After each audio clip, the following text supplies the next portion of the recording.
ছবি উঠেছিলে ভাইরাল ছবিটা লাগে না তুই ছাড়া ব্যাগটা রয়ে গেল ময়না ময়না নাই তো এই যে ময়না রূপ কথা এই যে মাথার তো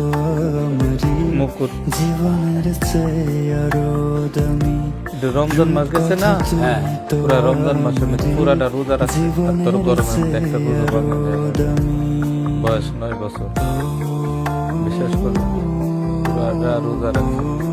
কত চেষ্টা করছিল শরীরটা স্বাস্থ্য নষ্ট তখন এই ছবিটি আর এই ডানারে খারাপ হয়ে গেছে এই যে সাধনীতে তুই আমার জীবন তুই ছাড়া এই যে মালা তবজি তুই যে আমার পুরানের হাফেজি ব্যাগের ভিতরে মেনছে সাধনী যায় আর এটা তবজি সাধনীর তবজিটা জিকির বলে তুই ছাড়া মরো তুই যে আমারি সাত রাজার ধন করি যা তুই আমার তুই ব্যাগের মধ্যে তবজি রাখছে না? তবজি রাখছে সাধনীর বেগ লাগে না তুই ছাড়া লাগে না তো যে ভালো রূপ কথা তুই তো আমারি